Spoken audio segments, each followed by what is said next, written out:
Thank you for joining us today. I'm Ari Chukkerl, JINSA's Associate Director of Foreign Policy. Today we'll be talking about the continuing threat that the Iran-backed Houthis pose, and I'm pleased to be joined by a panel of former U.S. and Israeli military leaders. Retired Vice Admiral Mark Fox is the former Deputy Commander of U.S. Central Command and a 2018 Generals and Admirals Program participant.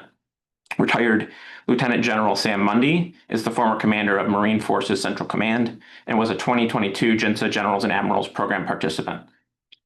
Retired IDF Major General Amikam Norkin is a JINSA Distinguished Fellow and the former commander of the Israeli Air Force. I welcome our viewers to ask any questions they have of the panel by using the Q&A function on Zoom. Admiral Fox, I'll start with you. To set the table for the rest of the conversation, after nearly 2 years of war in the Middle East, why does the threat that the Houthis pose to Israel and Middle Eastern waterways still matter to the United States? Well, thanks for having me on today, Ari. The Houthis are an international pest, and they've stayed that way for many, many years. International shipping through the Red Sea is way down based on the fact that the Houthis have been attacking civilian ships. They've been completely irresponsible and really just completely outside of any norms of behavior in terms of what they've been doing. And they don't seem to respond necessarily to force all that well either.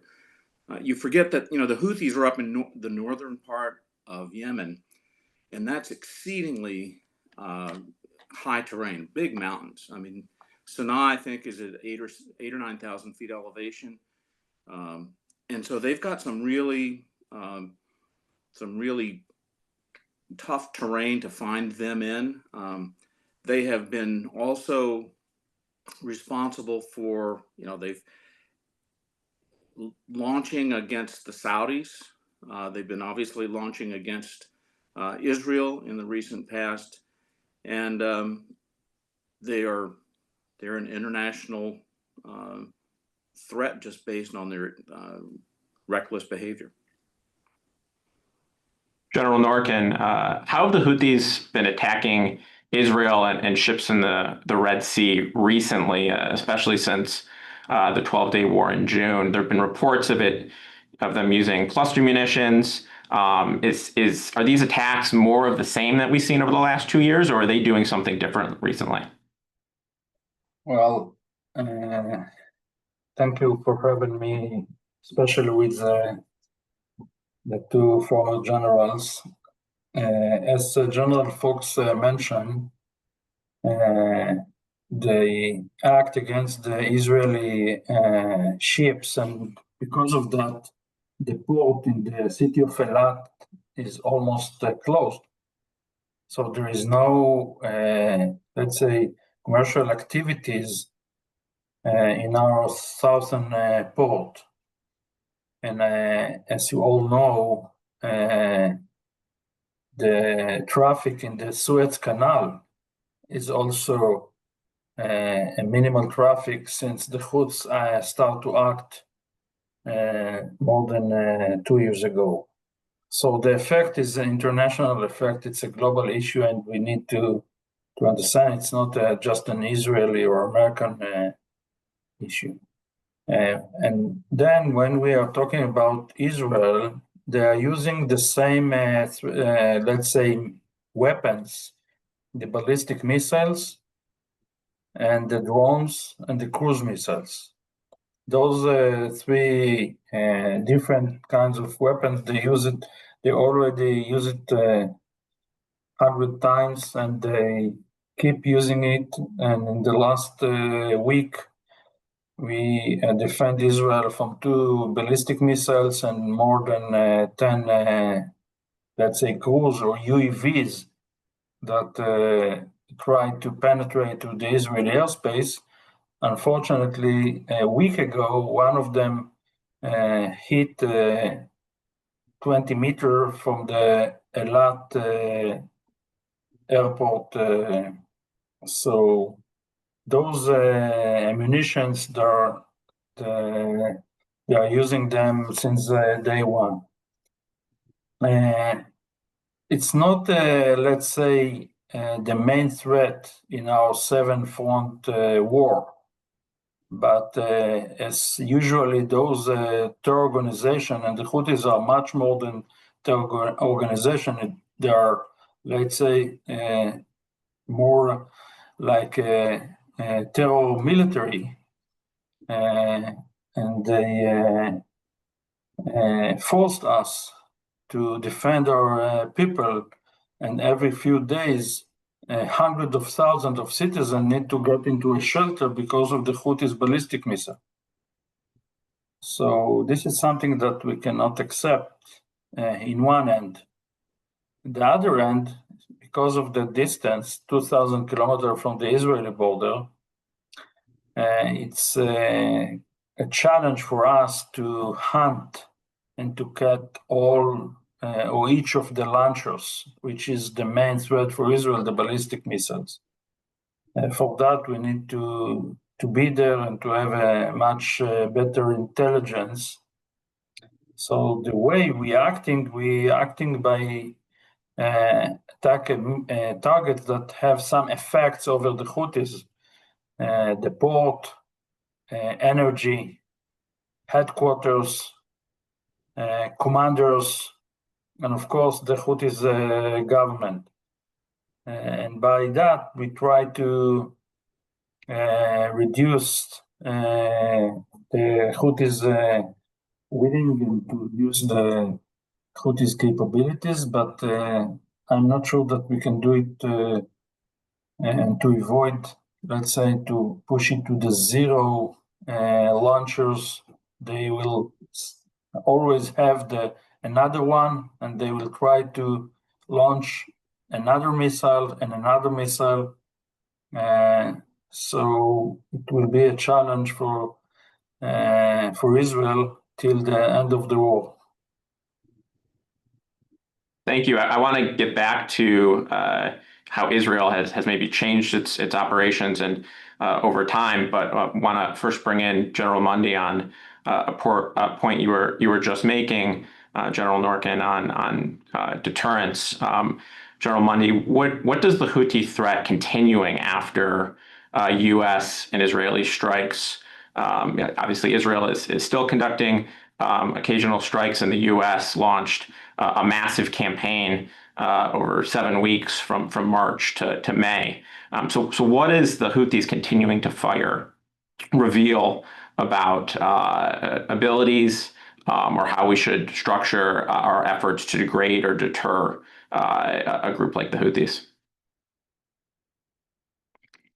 General Mundy, you're on mute. Thanks, Ari. It's a pleasure to be here and join my other colleagues here. But I'll answer that. But before I do that, if I can just add on to what Admiral Fox said, I think there's really four threats that the Houthis pose. The one that he mentioned, the obvious economic disruption to shipping in the Red Sea, the additional economic costs that folks have to bear. A second one is that there is some evidence it looks like that that their influence may be metastasizing, if you will. Maybe that's not the right word, but cooperation across the Red Sea with al-Shabaab and other nefarious folks that are al-Qaeda offshoots. Maybe a marriage of convenience, a pragmatic relationship, but nonetheless something that poses an even longer term threat as we look at freedom of navigation in the Red Sea, which, by the way, my first point, freedom of navigation, free flow of commerce and goods has been in every national security strategy for at least the last couple of decades. Don't know if it's going to show up in the next one, but at least that used to be a high goal for the United States. A third one, and these latter two are maybe lesser, or some I could be challenged on this, but China struck a kind of an informal agreement, if you will, a pact with the Houthis, and they've been able to sail their ships at will without any threat through the Red Sea. And that, I think, if you're looking kind of from a grand strategic perspective, they're getting an economic benefit out of it, whereas we're paying an economic cost. And then this is an interesting one, and I'm not throwing this out for the environmentalists out there necessarily, but the cost to the environment is fairly dramatic. Last year, I was doing some research on this, and the amount of carbon emissions that is expended by these large container ships going around the Cape of Good Hope is significant, considerable. And, it's interesting that the environmentalists haven't risen up and said, pounded their fist on the table and said, we got to stop this. But anyway, those are just four things that I thought, as I put some notes together for this. Now, in terms of your question about, I think was deterrence, right? It obviously shows that they have not been deterred by the Israeli strikes, although I think the pain that the strikes are causing are having an impact. And we know from the U.S. experience in the spring, from April through May, that if you hurt them hard enough, they will eventually, seek an agreement or seek some sort of compromise. So how you do that, I think, that's the real problem here that we're all struggling with this country where they're difficult to target, difficult to locate, as Admiral Fox talked about. Of course, for Israel, in Israel's case, it's a long way to fly. It's a long way to wage a campaign. And so I have some ideas on this, but I think the additional focus on network, kind of tearing network apart or going after the network, the leadership that Amikim mentioned, and then broadening that to include additional, operations personnel, additional government personnel, will have an impact. The one thing that I would caution about, and this is based on my experience 10 years, more than a decade ago, the Houthis are very good at using any sort of collateral damage and turning that to their purposes, developing an narrative. They're good at turning any sort of civilian casualties. It's unfortunate when that happens, of course, but they are experts at using that to turn the narrative against whoever is conducting these strikes against them. And so I think that puts a premium on precision, obviously, very precise targets, that we make sure that we're not causing Yemenis who may not be happy with the Houthi leadership, the Houthi government right now, which I think is, at least to one source I talked to, perhaps growing, that there's growing dissatisfaction with the Houthi leadership. In fact, I think when Israel started striking, conducting airstrikes in Yemen last year, in fact, it was, I've been told that was somewhat well received by some of the Yemenis there under Houthi control. So again, I just think it, as you look at putting all that together, you got to be careful that we don't, cause people to tilt back toward the Houthi camp. General Norton, I'll bring you back in first if there's anything that's been previously said that you'd like to respond to, but also how are the Israeli strikes now different than what it had done previously, in particular going after Houthi leadership and recent strikes? And what are the Israeli objectives against the Houthis? What does Israel want to see happen from its strikes? Yeah, if I may, I'd like to add that the Saudis, as Fox mentioned, they fought the Houthis for more than 2 years. And part of those 2 years, the Emirates support them all. So it's not the first time that the state tried to reduce the Houthis' threat. So now the Israeli strikes are aiming more to, let's say, the chain of command of the Houthis. And from 1 month to another, we got a better intelligence because we can focus on the Houthis front. Now, once we, let's say, did our 12 days campaign in Iran. So I'm sure that we are going to have from every day a better intelligence, and by that to can act there against better targets. And as General Monday mentioned, we should avoid collateral damage and to be more precise. So those activities are I'm sure that we're going to see them in the very near future. But we might think how we can, let's say, have a better real-time intelligence over there. And this is a real challenge, and we might need some cooperation with our friends.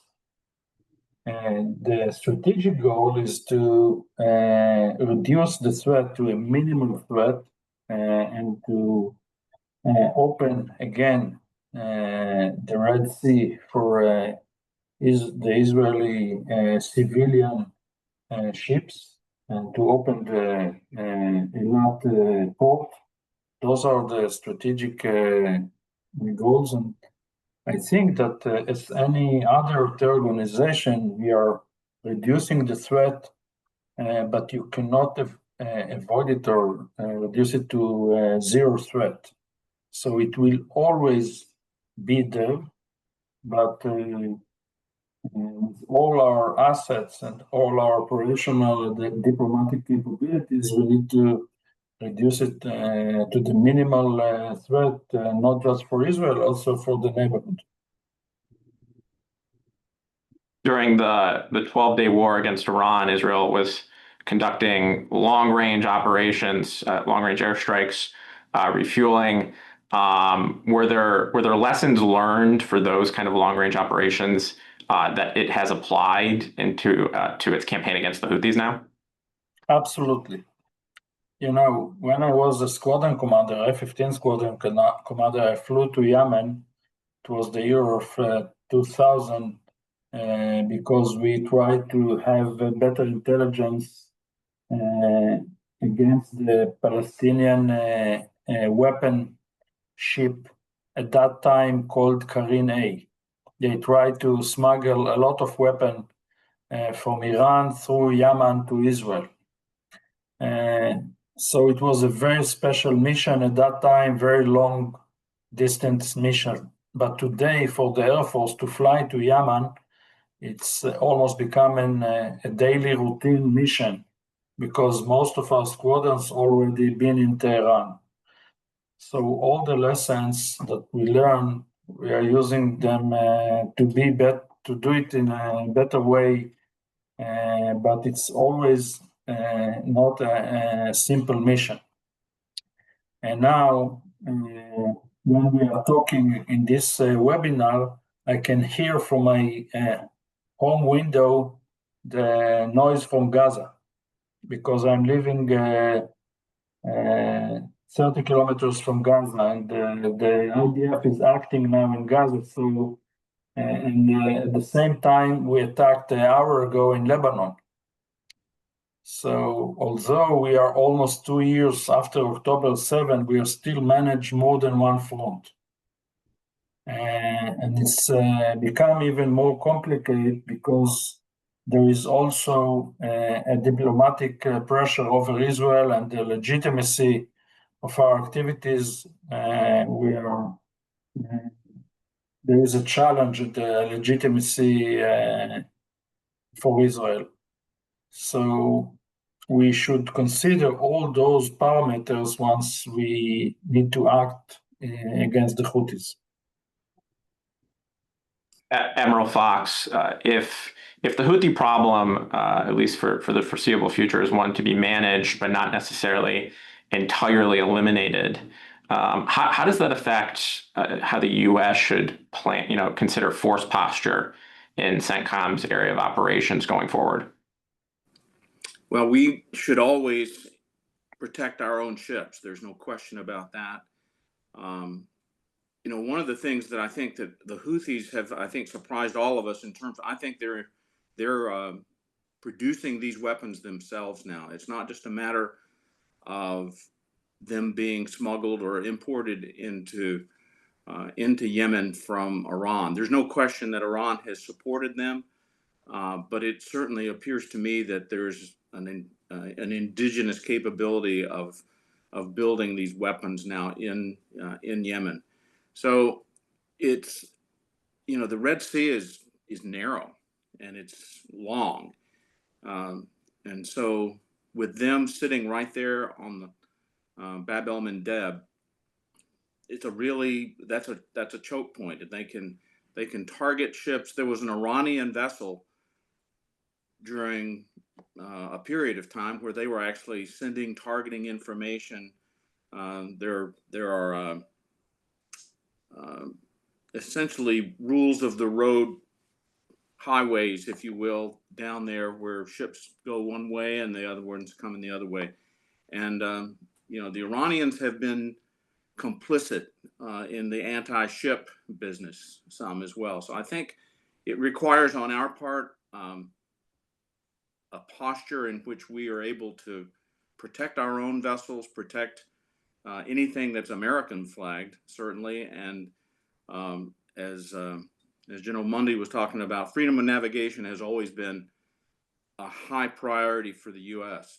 writ large, and I hope it remains that way, because this is something that's it's in the interest of everyone in the international community, the family of nations that actually get along with each other and trade, and to get back to the point where the Red Sea is safe for all mariners. General Mundy, I'll bring you in and to ask a question from the audience. And Admiral Fox may have partially answered some of this, but we have a question from Les Schneider. Where do they get their advanced weapons? Why have shipments not been stopped? Do you see, General Mundy, a role for expanding interdiction of Iranian support? And what are some of the limitations that have prevented that from happening? Yeah, well, as Mark Fox just said, I mean, for years, we know that the Iranians have supplied advanced weapons and the components to Yemen, and still we're doing that fairly recently. I can't remember when the last shipment was that we interdicted, but it hasn't been too long ago. I also noted that the United States just recently put sanctions on China for some weapons or components that could be used in weapons. That's probably a better way to say it. And I haven't studied that issue enough in detail to know, but that is another effort to try and get after what the questioner just asked about interdicting it. Although I'm not sure how good the sanctions will be over time. They tend to, you know, I think we can all question whether they have the impact that we're looking for. But they've perfected, the Houthis have sort of perfected this over the years. One of the reasons it's been tough to stop is that, you know, the ocean's a big place, and having sailed around there and helped Mark Fox's successor, Kid Donegan, with maritime intercept operations in 2018, or 2016 rather, I can just tell you it's tough to find. If a small dhow or a small boat wants to get through, it's going to get through. And so for a long time they were able to do that. I mentioned Al-Shabaab in Eastern Africa there. I think the other reason why the Houthis are doing that is because they want to diversify their ability to you know, get shipments in, get components in, get weapons in. And so they've broadened the competitive space. It's an operational approach that I mean, I think we would admire, frankly. And I'm not saying that it's as prolific as what the Iranians were supplying or you know, providing them, but it's certainly something that has to be taken into account. So we've got to look at that from a holistic perspective. But I do think we have been at times very focused on interdicting, and then at times we've sort of taken our foot off the brakes, and that is something that we could probably do a better job of. General Norkin, another part of Last Schneider's question was on whether Israel's attacks against Iran have limited Iran's ability to supply the Houthis during the 12-day war. How did Israeli efforts affect Iran's ability to either provide weapons to its proxies or assist them in other ways? Well, to avoid any support from Iran, it's a mission for a few years. It's not a new mission for us, and of course for the American military. And we share intelligence for let's say the last 10 years about the Houthis. But unfortunately, I think that they already have some capabilities to produce their own weapons in Yemen. So in the past, they use the Iranian industry, but today they got all the engineering knowledge how to produce those drones or ballistic missiles inside Yemen. So we should avoid any weapon smuggling, but we should understand that they are producing those missiles and drones by themselves. Admiral Fox, the Houthi threat touches on multiple issues from air defense, maritime security, counterterrorism missions, just to name a few. There's been exceptional integrated air and missile defense cooperation between the U.S., Israel, and to a limited extent, Arab states as well against Iranian attacks. But do you see potential for a broader regional coalition on other issues that could be related to the Houthi threat? Well, it's been an interesting thing to watch. When I was Fifth Fleet, I actually went to Sana'a one time when there was actually a government, when President Saleh was still around. But, Yemen is fractured as a nation. I mean, they've had this civil war going for, they'll come together and then they'll split, and they'll come together and they'll split. But the Houthis, as I had alluded to before, are up north, and they have Sana'a. We actually evacuated all Americans out of Sana'a back in, I think it was in 2014 or 15, as the Houthis took over that portion. And so the other thing that was going on at the same time, the Saudis traditionally were exceedingly conservative and slow moving and almost inert. And then suddenly MBS comes along and says, hey, we're going to have a campaign. And there was also the Emiratis who joined in this. I mean, so there was actually a coordinated Arab Peninsula response to some of the Houthi activities that were going on. And then, there was the bad press of the Saudis are, dropping bombs in the wrong places or whatnot. And we said, well, we need to help them. The Saudis have now, the long-winded answer is, I don't see much likelihood of having a coalition that will handle this, although everyone in the region has a beef against the Houthis. I mean, they've been irresponsible on the entire peninsula, but it's only people who are willing to take action. The Saudis have now, what was it back in, I think it was in 23 or so, when, China sort of did this quasi deal between Iran and Saudi, and so it's a region where I don't see much cohesion right now, or the willingness to act in a collective sense. CENTCOM is sort of the framework, though, that can create that, because now you've got, with Israel in the CENTCOM area of responsibility, there is an opportunity, and you saw that, as you alluded to, of the incredible coming together and cooperation of defending Israel over the last 18 months or so. It's been a remarkable thing with that's been a kind of a real positive that's come out of this, other than the fact that we've had to do it because there are ballistic missiles that are coming from Iran and Yemen towards Israel. So it's I don't see much reason for hope of a coalition right now.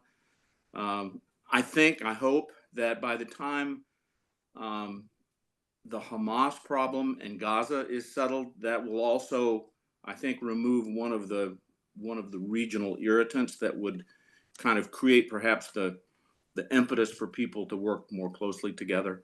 But I don't see that right now.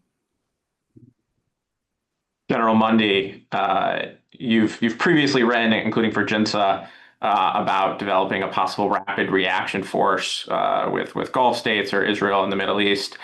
So I think on a similar note to the question I asked Admiral Fox, what do you see as the potential for cooperation along those lines?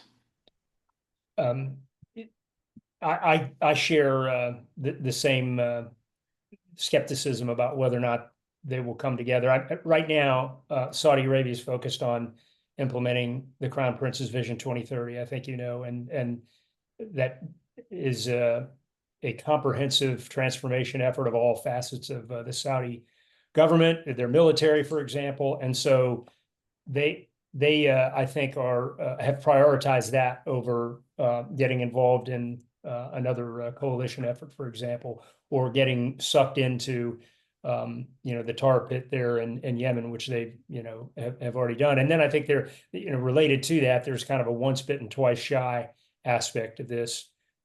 Certainly for the Saudis, having been condemned by just about everybody for their actions there, and in some cases it was the strikes were errant strikes, and we coached them up on trying to accept responsibility for that, and they did, although it took a while. But I think there's an aspect here. Why do we want to get back into this again when we should be focused on the priorities that the kingdom set forth in its 2030 vision? In terms of a rapid reaction force, I mean, I still hold out some hope that might appeal to the Gulf countries in particular. I still think there's merit to it, but that would probably not be a likely. Yemen wouldn't be a likely place for them to use it, if you will. I think there's a lot that has to be done to put that into play. And right now, the Peninsula Shield tends to be the answer or the solution to any problem that they think they have, where they need to come together with a quick reaction force. But in the long term, perhaps the rapid response force will live again. So thanks for reminding me and asking the question. General Norkin, Iran's proxy network has suffered serious setbacks over the last 2 years, especially the last year, or in the case of Assad, gone entirely. Do you expect the Houthis as a terrorist organization still firing to play a more central role in Iran's proxy strategy going forward? Or where do you see Iran looking to prioritize its proxies? Well, before I'm going to answer your question, I would like to speak about the coalition that Admiral Fox mentioned. In that case, when we are speaking here about coalition, it's not black and white, and it's not 0-1. There are, let's say, gray zones. And as you all know, we build a regional air defense coalition against the drones and the cruise missiles, and we support each other in several ways under the umbrella of CENTCOM.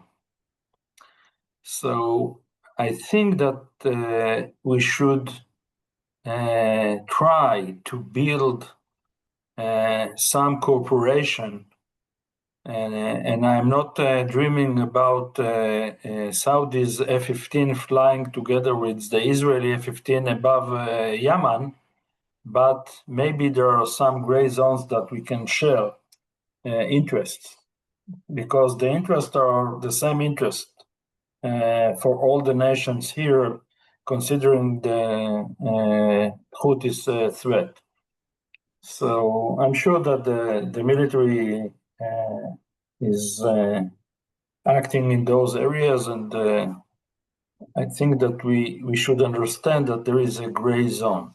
So this is about the regional coalition. And about the Iranian proxies, I'm not sure that the Houthis they are going to be the new Hezbollah. Because Iran got many other challenges today in many areas like energy, water, economic issues, and the sanctions are there. And we should act as an international community against Iran and to avoid any activities that might strengthen Iran. But the Houthis are not going to be like Hezbollah. There might be a pain in the ass, and we should act against them. And as Admiral Fox mentioned, once we are going to achieve our goals in Gaza, and there will be a ceasefire, I think that the Houthis, they are going to stop launching those missiles and drones to Israel. General Norkin, we have a question in from Ellen Schneider. Are the Houthis turning to using drones more to conserve their strategic missile stockpile? And will they be significantly growing their missile stockpile as Hezbollah did over the years? So as I mentioned, I'm not sure that they are going to develop 100,000 missiles like Hezbollah did. And I'm sure that they will try to have more and more, but they got some challenges to do it, and we are going to push them and to avoid them any, let's say, industrial capacity. But the drones, it's much easier to produce those drones, and I think that they are willing to keep their storage, ballistic missile storage, and because of that, we are going to see more and more drones in the next few days or weeks that will be launched from Yemen. General Norkin, another question, this one from Timothy Keating. Are you optimistic that we can implement weapons that are much cheaper than our current arsenal? Using a multi-million-dollar missile against an inexpensive drone or missile is not a viable long-term solution. So how can we help bend the cost curve better in our favor? Well, as you also can see in the media, today most of the drones are intercepted by Apache helicopter, and not by a missile, by a gun. So we use those Apaches and with the 30 millimeters gun to intercept the drones, and it's a quite cheap answer for the cruise missile and drones. Of course, from time to time, we are using our combat fleet. In the ballistic missile, there is no other option. We need to use the arrow or the THAAD, because the laser is not the right technology to intercept missiles in space. The laser is a very good option for, let's say, medium and short-range rockets or missiles, but not for a long-range ballistic missiles. So we need to attack those launchers in Yemen or intercept those missiles with our air defense systems. General Mundy, it's much cheaper to attack the launchers.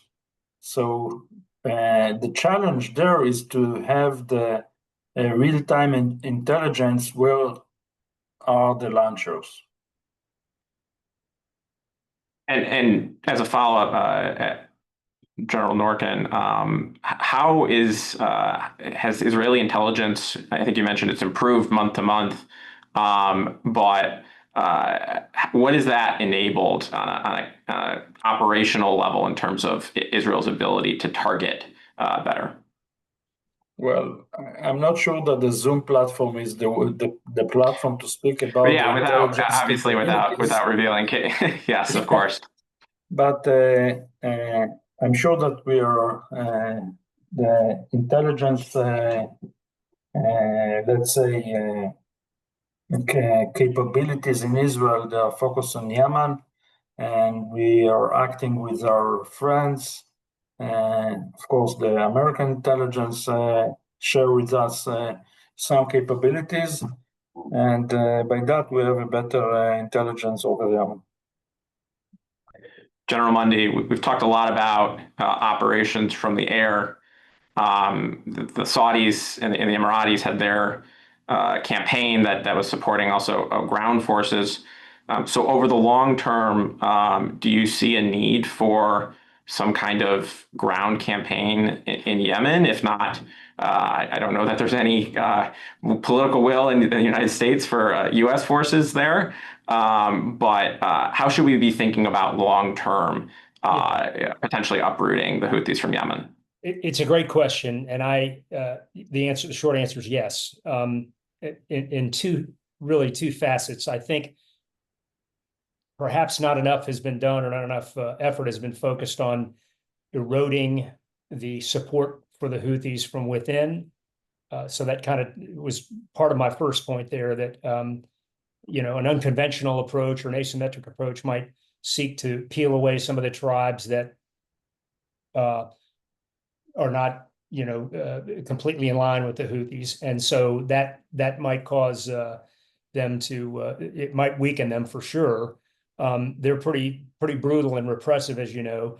So I think the other component of this is some sort of ground action, some sort of pressure, whether that's from tribes on the perimeter or from the forces, Yemeni forces that are part of the PLC, for example. And if you go back in time and you think back to actually in 2016, I think, when Emirati, Bahraini forces and Saudi forces were maneuvering from Marib toward Sana'a. They got held up there just because the terrain, as Admiral Fox talked at the beginning, so difficult. But that really got the Houthis they were fighting in about 10 different directions at once, and it really got their attention. And similarly, before the failed Stockholm Agreement, which we all know about, the Emiratis with their forces the Yemen forces were moving up the coast from Mocha toward Hodeidah, and nearly succeeded in taking Hodeidah. So this pressure from ground forces, acted to create what we, military guys like to talk about in terms of a combined arms effect. So we had airstrikes from above, but there was also pressure from ground forces. So I think, the PLC this may be where Amikim's point about shades of gray here, cooperation with the PLC to cause them to pressure the Houthis, externally, while there's some effort internally to peel away the tribes or factions that are not necessarily supportive of the Houthis. I think that is absolutely going to be part of the success going forward. Admiral Fox, the United States leads a number of multinational task forces in the region, including the combined maritime forces, and has set up, I think, at least two task forces for the Houthi threat in terms of offense and defense. Are these task forces effective? How can we, if there's limitations on them, how can we expand our multinational cooperation to better deal with these threats? Well, the keystone of the multinational maritime force has always been, it is a consortium of those that are willing to work together. And sailors do that pretty well. I mean, the sea is a pretty unforgiving place, but you've got to have some political maneuver room to say, I want my ships to do this, or I want them to operate here. And, you know, the multinational maritime force, its posture is you will never ask a nation to do something that you don't have the okay for. So, for example, some people, when we were dealing with the Somali pirate problem, you know, some nations didn't want their ships to go into territorial waters in pursuit, let's say, of a ship that had been hijacked or something like that. So, but the point is, there is room for people to work together, and this is much more of a closer to a light shade of gray, where it's not that hard really for navies to work together. But there's got to be some political will to do that from the nations. And oh, by the way, you know, I don't remember how long the coastline of Yemen is, but it's long. And as Sam pointed out earlier, smuggling. This is a really, it's a very ISR, intelligence, surveillance, reconnaissance intensive business. And when you've got ISR focused in one place, it's not at another. So it's really key. I do believe that the key to this is having good intel that is actionable, so you can either hit the launchers before they launch, shoot the Indian before he shoots the arrow, kind of thing.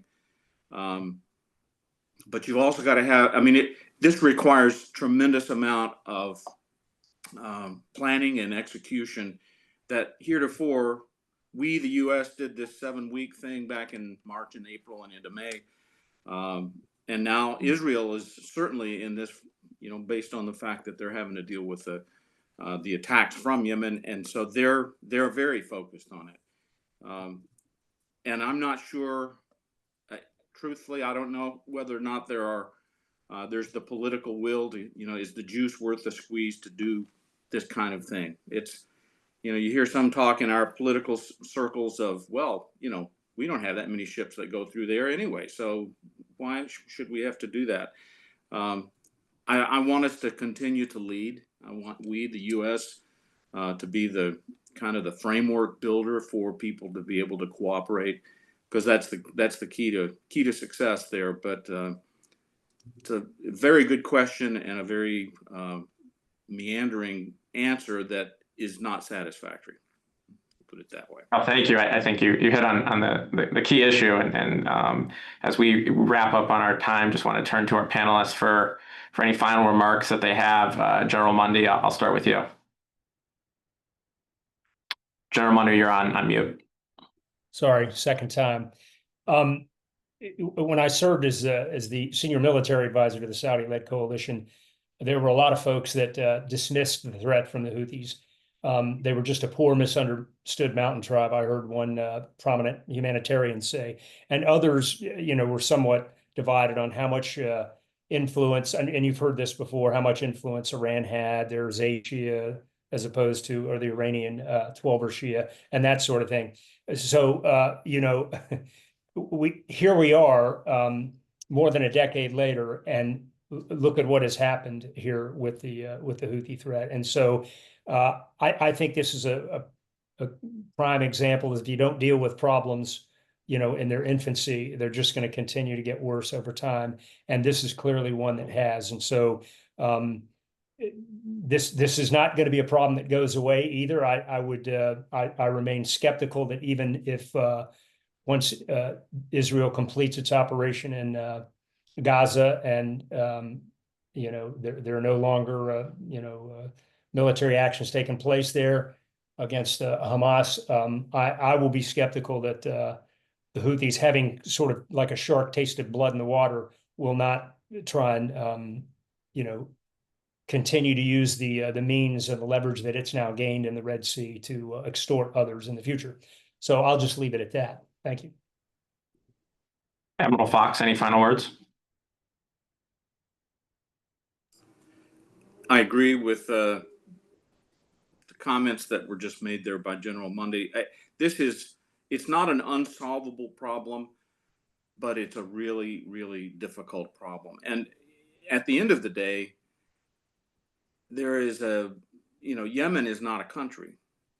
And so easy for a military guy to say, well, actually, they need to get their act together and become a nation and, sort out their problems. Yemen has about a 2,000-year history of not getting it right. And I don't see any encouraging signs whatsoever that the South and the North are going to, the Houthis are brutal, and they are, I think as Sam just put it, they've tasted some power here, and they're influential, and the world is kind of having to deal with them. And I think that's a heady thing for, a bunch of tribesmen that have now learned how to build ballistic missiles and fire them around the region. So it's a hard problem. We've got to protect ourselves. We've got to protect our friends, and we ought to be postured to do that. I hope that we have the political will to do so. General Norkin, I'll leave the final word with you. Yeah, once we are not dealing with problem when there are small problems, we are going to find them as huge problems. First. Second, too many countries in the Middle East, they are not a country. Too many. So we need to be able to defend our nations against a very wide spectrum of threats. Against, in one hand, it's nations with military and ballistic missiles and Air Force and Navy, and etc. And the other hand, those terror groups. I'm not sure that we are going to solve the Yemen issue, and Houthis believe will be there for a long time. But as a Western world, we should reduce the threat to a minimal threat that can allow us to have our freedom of action in our ports, our ships, our aerial, civilian aerial traffic, and there will be no weekly threat toward Israel. This is at least the level of threat that we can accept, and we should build a plan for that. Today, it's not the first priority for Israel, but it's, let's say, from 1 week to another, it's climbing to the top 3 because we solved most of our problems in other fronts. So I think that we are going to see and to deal with the Houthis also in the next few months, unfortunately. And this is the right time also to thank the American military, especially CENTCOM, for their support. Well, I want to thank you. I want to thank you, our panelists, our audience, for joining us. You can find all of JINSA's work on our website, jinsa.org. Please check your email inboxes for our next webinar and future publications. I hope everyone enjoys the rest of their day. Thank you very much, friends. Bye-bye. Thanks, Ari. Thank you. Thank Bye-bye. you.